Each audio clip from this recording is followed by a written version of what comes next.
when kids are exposed to sound social and emotional and character development work, they learn skills. We can teach kids these skills. We can improve their attitudes. We can improve their classroom behavior. But look at that. Look at that. 10 to 11 percentage point gains on academic tests. Now, it's hard to find another intervention that documents at giving you that. After-school programs don't. Supplemental reading programs don't. You can have a longer school day and you'll just increase the frustration level of the kids. So this is something where there's an abundance of literature that supports it. And it also points out the fact that you're reducing the kinds of problems that make a school a less than fun place to be. Conduct problems, aggressive problems, and emotional distress. So there's data to support this work, unequivocally.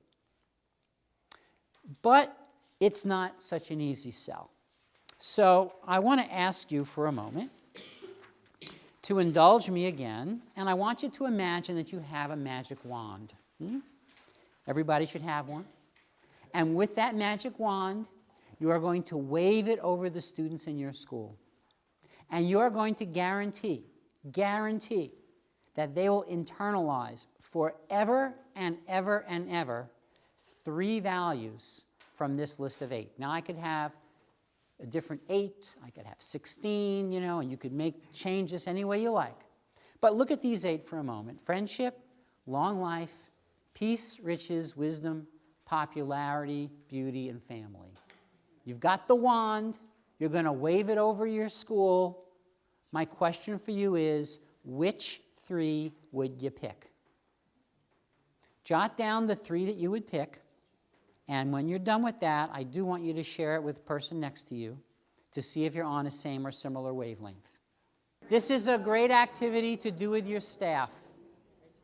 This is also a wonderful activity that we do in schools with parents on back-to-school night.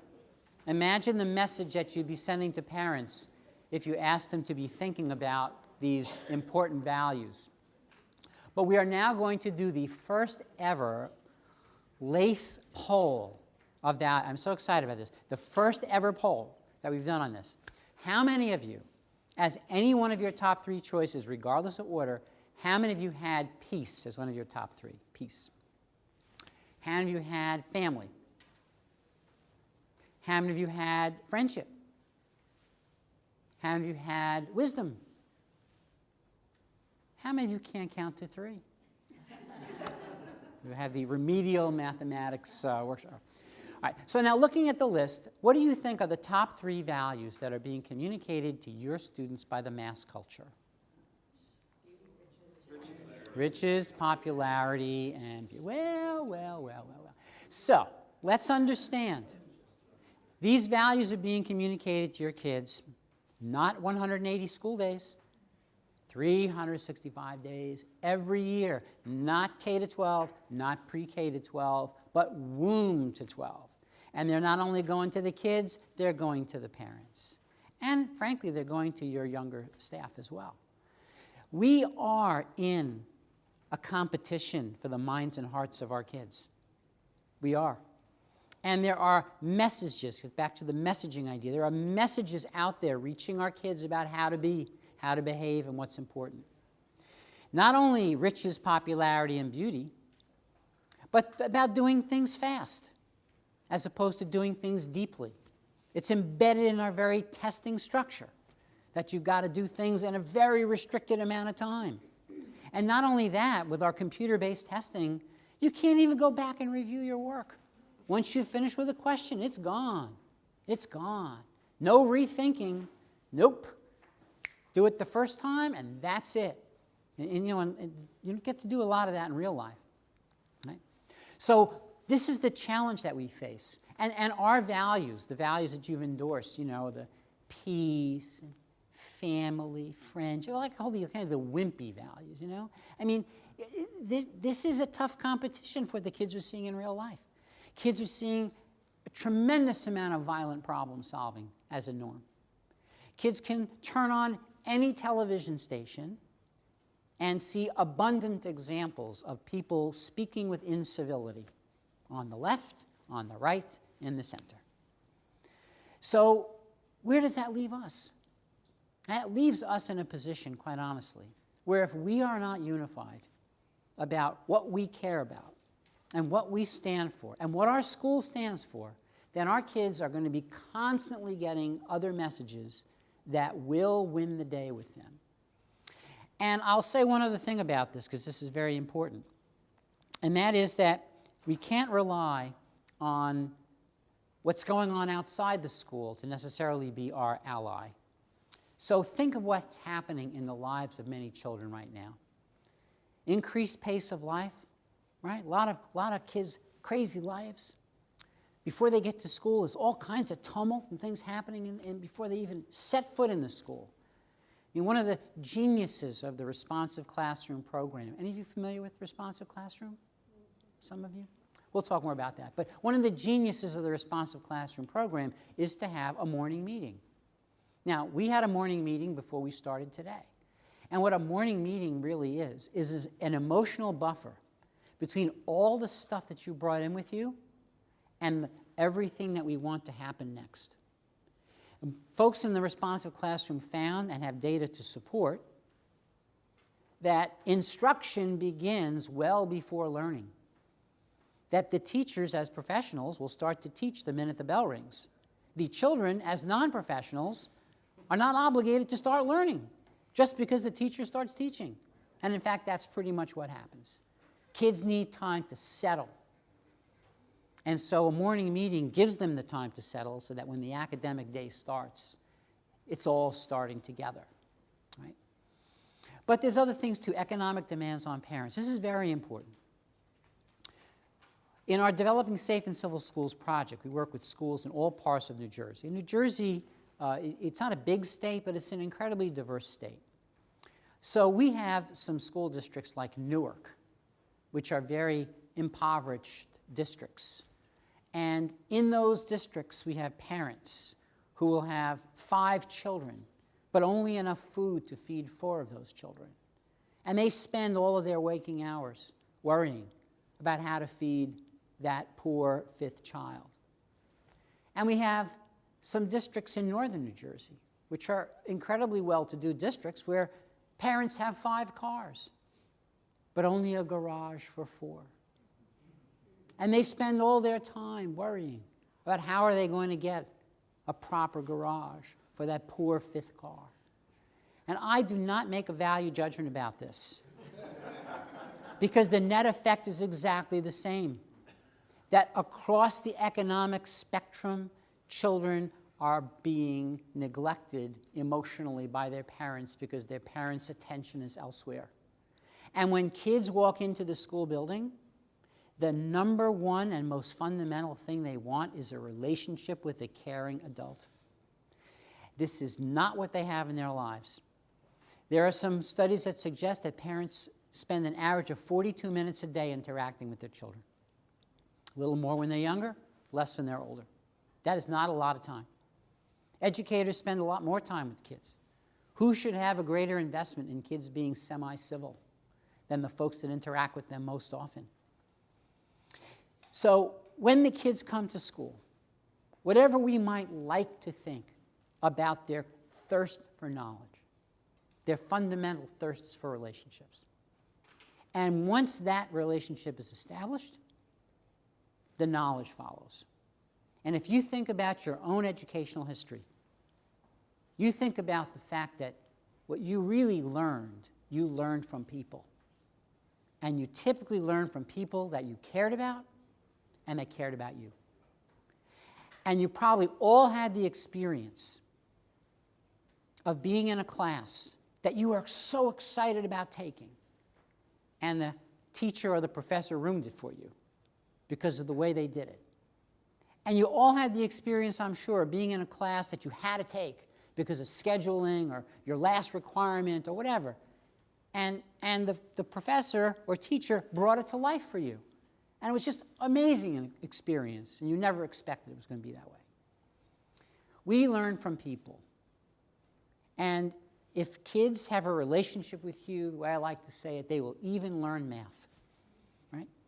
But that's the key. That's why our kids come to school. There's a lot of other stuff, alterations in family composition. You know, kids have many families now. How they keep track of their families, I have no idea. Kids don't see their grandparents enough.